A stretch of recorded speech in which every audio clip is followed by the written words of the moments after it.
Carta de Paulo aos Efésios, capítulo 6, a partir do versículo 10. Aleluia!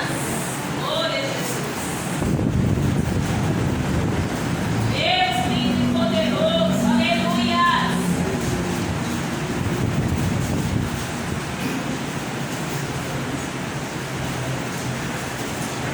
Deus falará poderosamente ao nosso coração nesta noite.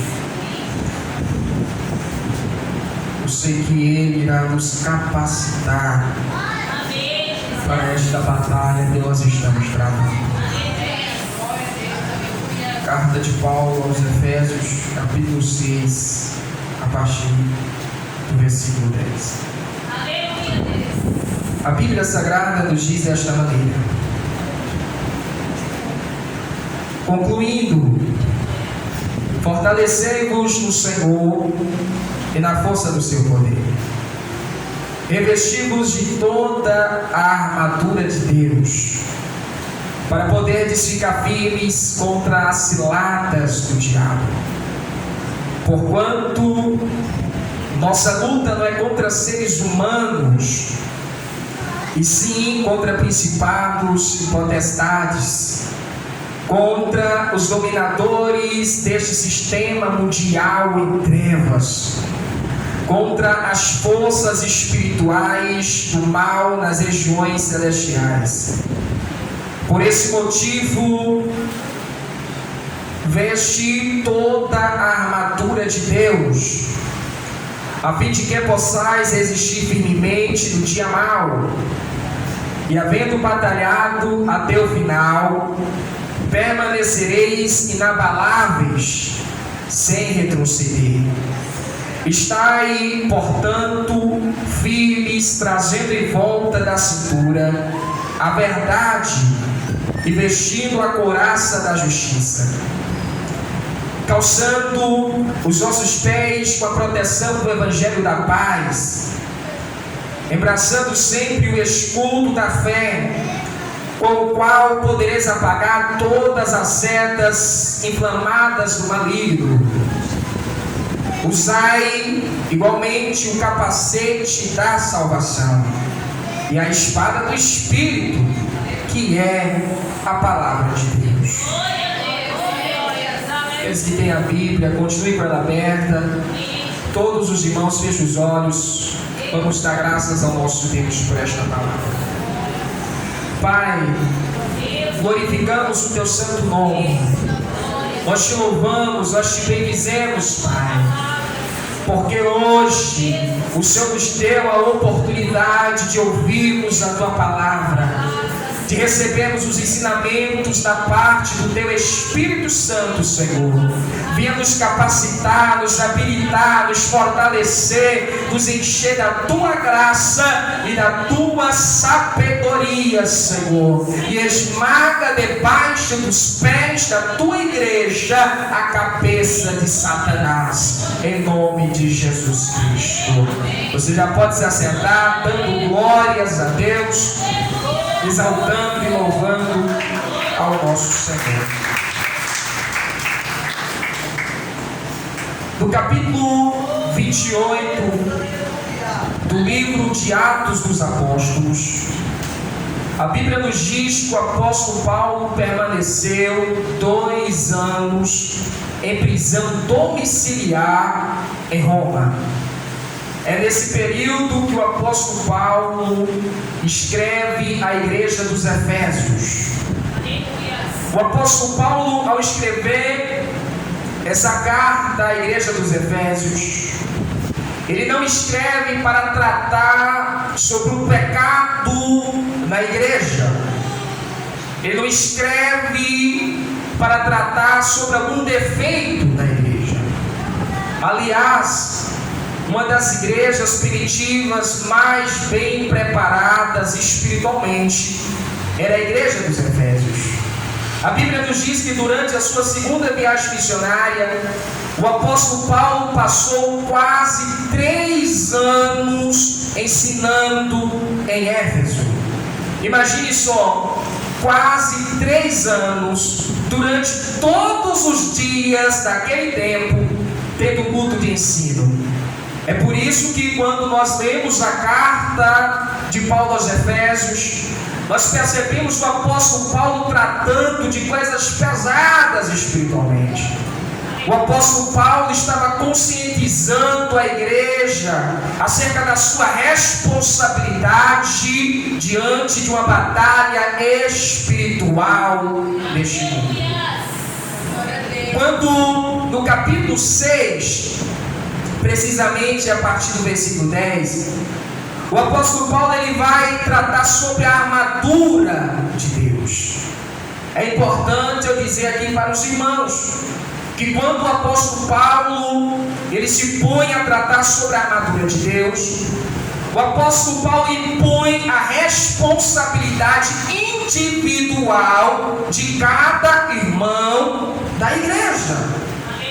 Ou seja, em outras palavras, o apóstolo Paulo estava dizendo: olha, todas as pessoas que congregam aí devem se revestir de toda a armadura de Deus. Já nos versículos iniciais, versículo 10, 11, o apóstolo Paulo ele vai nos dizer a realidade tenebrosa do mundo em que vivemos. Agora aqui exige fé na palavra de Deus, pois o apóstolo Paulo nos diz que nós estamos dentro de uma batalha. A igreja não está vivendo em tempo de paz. Quando eu digo tempo de paz, não estou dizendo que a igreja está turbada, que a igreja está alvoroçada, não. Mas eu estou dizendo que a igreja está em um campo de batalha com um inimigo audacioso e perigoso. O apóstolo Paulo, no versículo 12, ele diz: porquanto nossa luta não é contra seres humanos, e sim contra principados e potestades, contra os dominadores deste sistema mundial em trevas, contra as forças espirituais do mal nas regiões celestiais. O que o apóstolo Paulo estava dizendo é que no meio desta guerra, desta batalha, Satanás, os demônios, os espíritos das trevas têm instrumentalizado coisas que para nós parecem normal, que parecem sem perigo algum. Satanás tem agido no meio da política. Satanás tem agido por meio das redes sociais. Satanás tem agido por meio dos filmes, por meio das séries. Eu não estou dizendo que estas coisas são do diabo. Eu estou apenas dizendo que Satanás se utiliza desses meios para propagar suas doutrinas demoníacas. Quando nós olhamos para o que está acontecendo em nossa volta, nós não podemos, como crentes fiéis, crentes que acreditam piamente na palavra de Deus, que são coisas normais que estão acontecendo, não são. Satanás está trabalhando por debaixo dos panos, enquanto muitos crentes estão olhando e estão falando: não, isso é normal, é coisa do tempo, não, isso é coisa do acaso. Não é. O apóstolo Paulo está falando de um sistema mundial em trevas. Ele está falando de forças espirituais, ele está falando de principados, de potestades que trabalham 24 horas por dia para destruir famílias, para destruir lares, casamentos e principalmente para destruir a igreja do Senhor Jesus Cristo. Quando ele diz que a nossa luta não é contra seres humanos, ele não está dizendo que durante a nossa caminhada cristã, seres humanos não se levantarão contra nossos inimigos, como nossos inimigos. Mas o apóstolo Paulo está dizendo que o grande arquiteto, o grande engenheiro das perseguições e dos levantes que acontecem na nossa vida, não é a Dona Maria, não é o Senhor José, é Satanás. É Satanás que se levanta para destruir a nossa casa. É Satanás que se levanta para destruir a nossa vida, a nossa família. É Satanás que se levanta para destruir a sociedade. Irmão, olha o que está acontecendo no Brasil. Se você é um crente que acredita na palavra de Deus, você não pode acreditar que o que está acontecendo no Brasil é algo natural. Não.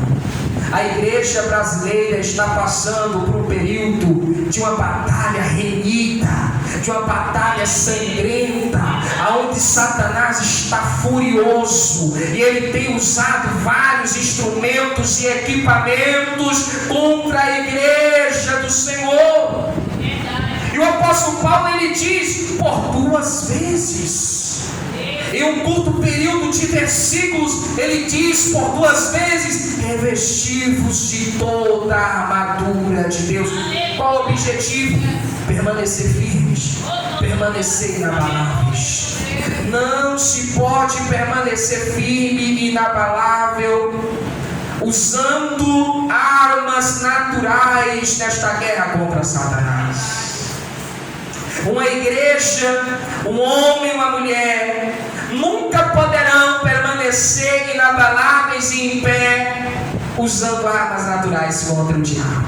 Não. O apóstolo Paulo está dizendo: para permanecer inabalável, para permanecer firmes, para permanecer em pé, vitoriosos nesta batalha, é necessário se revestir de toda a armadura de Deus.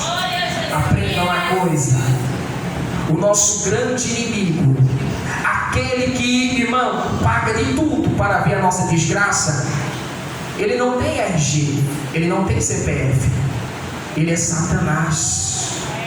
Para vencermos o inimigo, para impedirmos que Satanás destrua a nossa vida, a nossa família, nós não podemos utilizar de armas naturais, nós temos que utilizar-nos das armas sobrenaturais, que é a armadura de Deus. E o apóstolo Paulo, ele, quando estava preso em Roma, foi no período que ele escreveu essa carta aos Efésios, ele se encontrava numa prisão domiciliar, acorrentado em todo o tempo a um soldado romano.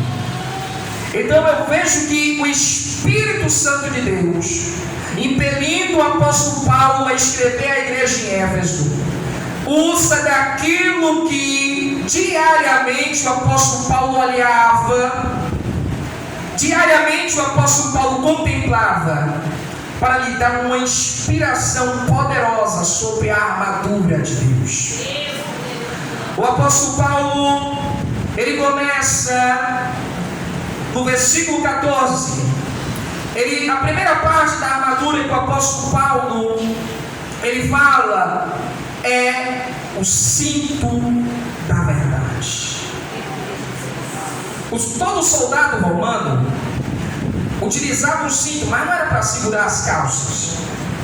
O cinto do soldado romano servia para ele carregar o seu cantil de água, né? Só aquela bolsinha de água. Servia para ele colocar a sua espada. Servia para ele levar em volta da cintura tudo aquilo que ele utilizaria durante a sua caminhada, sua empreitada de batalha.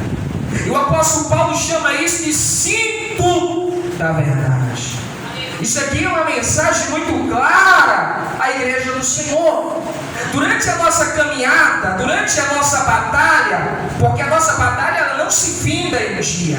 Enquanto nós vivemos neste mundo, diariamente nós batalharemos contra Satanás. Então, durante esta caminhada, com este cinto da verdade, nós levaremos coisas, por exemplo, meu irmão, as habilidades, os recursos, nós levaremos as nossas amizades, tudo aquilo que nós levamos durante a nossa caminhada tem que estar no cinto da verdade. O que o apóstolo Paulo está dizendo, que tudo aquilo que faz parte da caminhada cristã, tudo aquilo que faz parte do cotidiano cristão, não pode ser parte da hipocrisia, mas tem que ser parte da verdade. Há muitas pessoas que perdem a batalha para Satanás, porque estão vivendo uma vida que não são elas. Há muitas pessoas que estão perdendo a sua batalha para Satanás, porque estão levando uma imagem que não lhe pertence. Quantas pessoas estão andando com o cinto da hipocrisia e da mentira? Tudo aquilo que está levando para a sua vida está no cinto. E se o meu cinto for o cinto da hipocrisia, eu não conseguirei vencer o pai da mentira.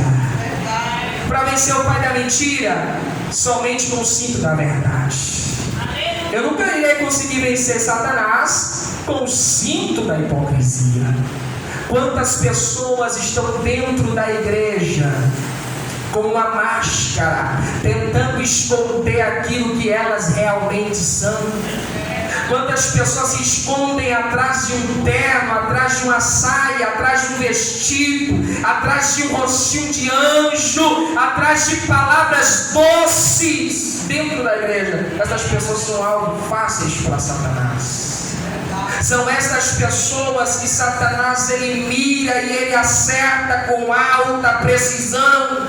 São essas pessoas que caem nas diversas ciladas de Satanás. Ou você acha que Satanás armou apenas uma cilada para pegar eu e você? Não, ele tem várias ciladas. E são essas pessoas que estão vivendo uma vida que não lhe pertencem, que caem nessas ciladas. São pessoas na qual não há sinceridade e honestidade. São pessoas que não conseguem ser sinceras nem diante de Deus.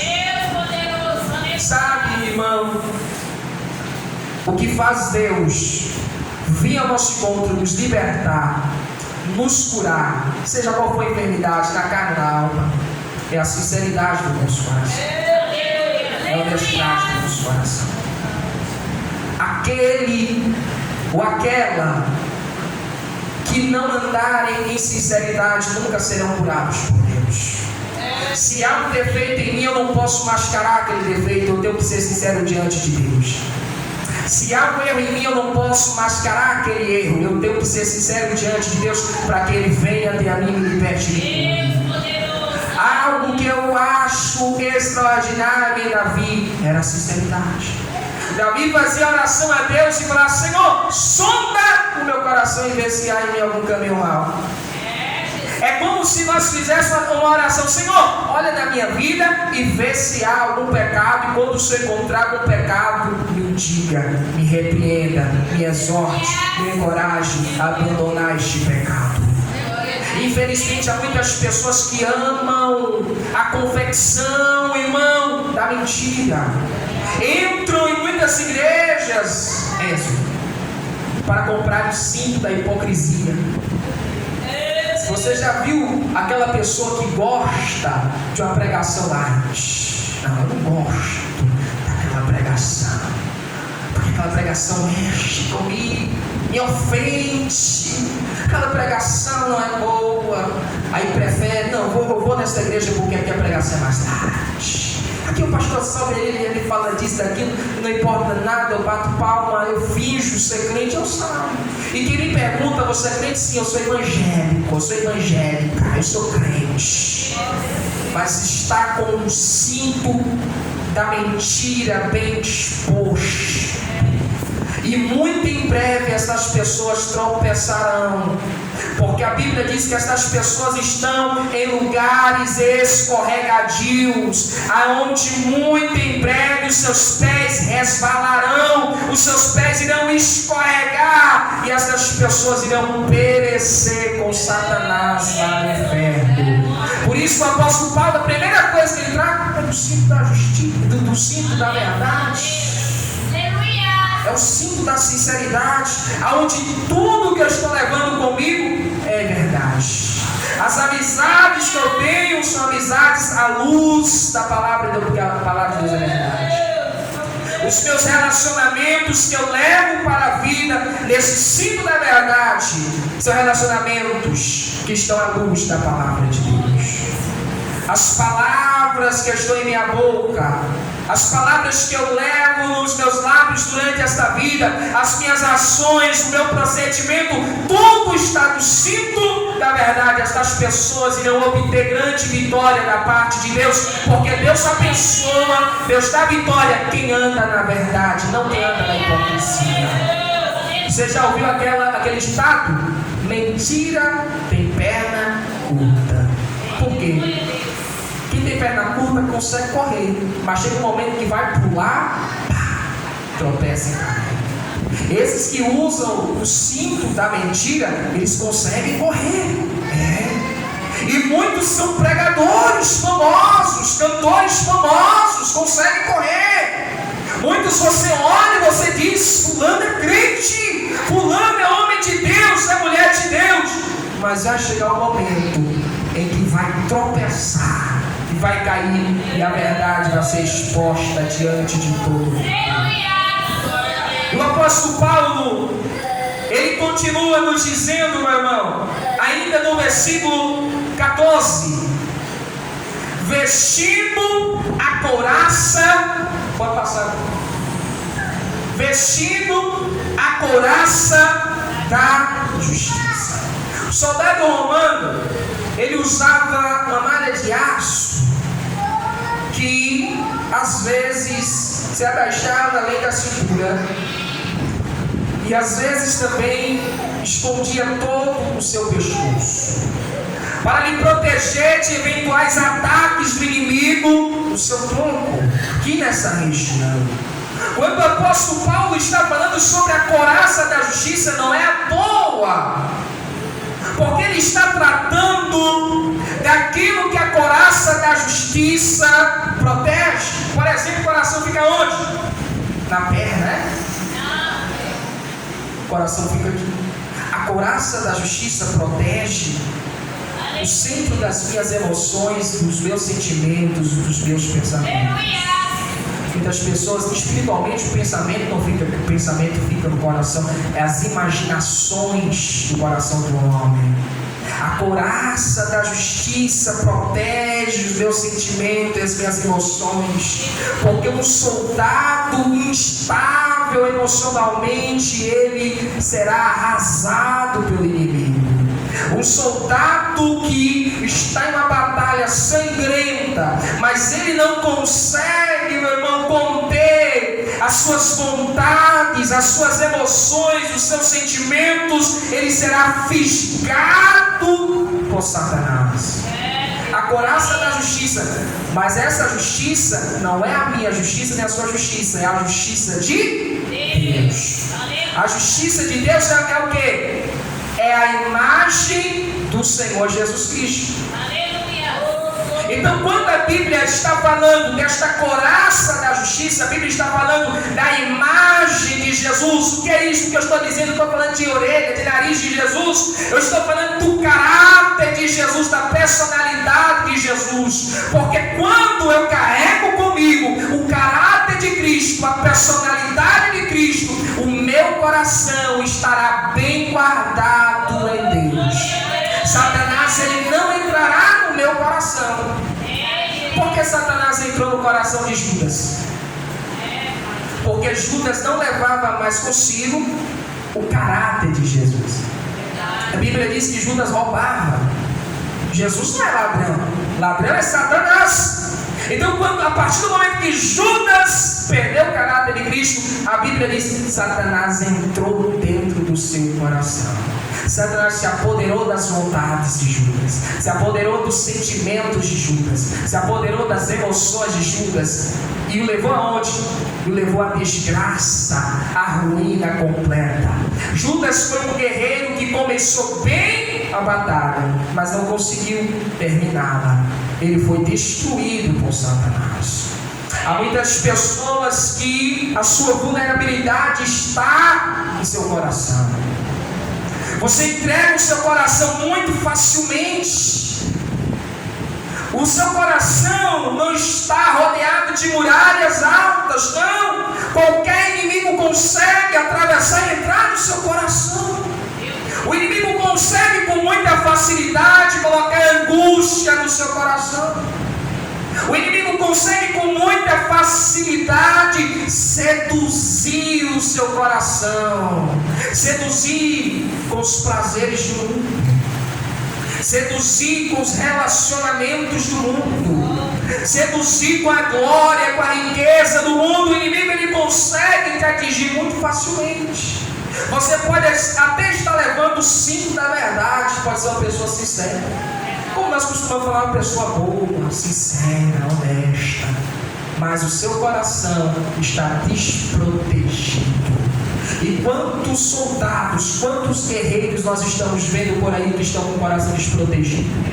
Nós temos que fortalecer esta nossa couraça com a justiça de Deus, meu irmão. Nós não podemos permitir que Satanás use o nosso coração contra a gente mesmo. Nós não podemos aceitar isto. Nós não podemos permitir que Satanás se utilize dos nossos sentimentos, das nossas emoções, para transformarmos em pedras de tropeço no nosso caminho. O cristão ele não pode permitir. Por isso o apóstolo Paulo ele diz 2 vezes: revestidos de quase toda a armadura de Deus. Não é assim? Não, não é assim não. Olha, ele diz revestidos de toda a armadura de Deus. E ele não para por aí.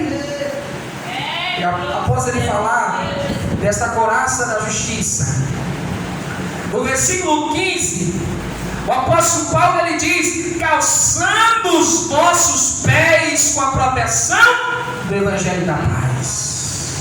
Aleluia, Deus. O soldado romano, ele se utilizava de sandálias de couro bem fixadas aos pés, sandálias que ele pudesse subir ladeira, descer ladeira, pedregais, fazer de tudo, e a sandália dá estabilidade aos seus pés e proteger os seus pés das pedrinhas, dos espinhos, de tudo aquilo que pudesse de tudo aquilo que pudesse furar os pés dele. Imagine só, ele sai para a guerra descalço, ele pisa em cima do espinho, pisa, não está certo. Ele está caminhando uma longa jornada, quando ele olha, os pés estão machucados. Não vou sentar aqui, eu não posso continuar. Então ele usava essas sandálias. E o apóstolo Paulo chama essas sandálias de proteção, que são sandálias de Evangelho da paz. Ou seja, ele chama as sandálias de quê? De Evangelho da paz. O apóstolo Paulo, ele leva no mesmo sentido em que os soldados romanos utilizavam sandálias. Ou seja, o soldado utilizava sandálias para quê? Para avançar, para se mover. E aqui o apóstolo Paulo está, em outras palavras, nos dizendo que o cristão, ele realmente está se movendo quando ele tem o Evangelho da paz nos pés. Ele está falando sobre maturidade e produtividade, irmão. Ele está dizendo: não basta trazer na cintura o cinto da verdade, a couraça da justiça, mas também é necessário que o cristão, eu e você, nos movamos de um lado para o outro, levando o Evangelho da paz do nosso Senhor Jesus Cristo. O cristão maduro na fé, o cristão fiel ao Senhor, ele está consciente da sua responsabilidade dentro do reino de Deus. Ele sabe que Deus está contando com ele para a expansão do reino de Deus na terra. Ele sabe disso. O crente que carrega essas sandálias do Evangelho da paz é uma pessoa fascinada pela obra de Deus. Não fale mal de missionários perto desta pessoa. Não fale mal. Não fale mal da obra missionária perto desta pessoa. Não fale mal. Não fale mal da igreja que que avança e que evangeliza e que prega perto desta pessoa, porque é uma pessoa apaixonada pela obra de Deus. É uma pessoa que, segundo os seus recursos, ela devolve o dízimo, ela oferta, ela jejuma em favor dos missionários, em favor dos pregadores da igreja do Senhor. É uma pessoa que jejuma e clama em favor da obra de Deus, em favor do ministério. É uma pessoa, irmão, que faz jejum. Senhor, estou entrando em jejum em favor da obra do Senhor. É uma pessoa apaixonada pela obra de Deus. É uma pessoa que às vezes não pega no microfone, mas tem uma grande relevância dentro do reino de Deus. Porque se não fossem as orações, os jejuns daquela pessoa, não haveria nem microfone para o pregador segurar, não haveria nem poder de Deus sobre o microfone. Às vezes é uma pessoa anônima, não é uma pessoa muito conhecida. Às vezes não é uma pessoa muito conhecida. Uma pessoa que ela chega, ela se assenta, ela chora, ela clama, ela ora, ela louva, adora a Deus. Ela diz na oração final, amém, ela vai embora para casa. Mas enquanto ela estava ali adorando, os céus estavam abertos sobre a obra de Deus, e Deus enviando recursos e poderes espirituais para o crescimento da igreja dele. É uma pessoa que evangeliza, uma pessoa que sabe que o dever não é só do pastor, não é só da pastora, não é só do pregador, mas o dever de evangelizar é de cada membro do corpo de Cristo. Uma pessoa que diz, irmão, eu quero evangelizar. Irmão, eu quero entregar panfleto. Eu quero visitar quem está enfermo. Eu quero visitar quem está preso. Eu quero falar do amor de Deus. É uma pessoa que não onde está, fala do amor de Deus. Está na escola, deu intervalo, fala do amor de Deus. Jesus é bom, Jesus é maravilhoso. A Bíblia diz isso, aquilo. Tudo está acontecendo porque a Bíblia falou que vai acontecer. É uma pessoa que está no trabalho e quando tem uma folga ali no trabalho, está falando de Jesus. Chega um cliente, está com a cabeça baixa, está triste, fala, erga a cabeça, Jesus te ama, Jesus quer te ajudar. É uma pessoa desta maneira. É uma pessoa que quando o seu amigo diz, está tudo difícil para mim, essa pessoa diz, calma, nós vamos buscar Deus junto e Deus vai resolver a situação da sua vida. É esta pessoa, é a pessoa que está levando com ela o evangelho da guerra, não, o evangelho da paz. Ah, não, mas o irmão não disse que ainda está em guerra? O extraordinário da igreja do Senhor é isso, que a igreja do Senhor não combate Satanás com ódio, com a mentira, porque essas são as armas de Satanás, o ódio, a mentira. Mas a igreja do Senhor luta contra Satanás com a verdade e com a paz. O profeta Isaías, falando sobre um tempo messiânico, em Isaías, no capítulo 52, no versículo 7, o profeta Isaías diz, como são maravilhosos sobre as colinas os pés do mensageiro que anuncia as boas novas. Você que pratica tudo isso que eu falei anteriormente, os seus pés são maravilhosos diante de Deus, que comunica a todos a paz, que traz boas notícias, que proclama a salvação, que declara a Sião, o teu Deus reina. É isso que o apóstolo Paulo está falando. Está falando de pessoas que têm o cinto da verdade, tem a couraça da justiça, mas também tem nos pés a proteção do evangelho da paz. E são essas sandálias que Satanás tem medo. É dessas sandálias que o inimigo ele tem pavor, porque as fortalezas de Satanás montadas em muitas casas e muitas famílias são destruídas graças a essas sandálias. O casamento estava por um fio, mas chegou um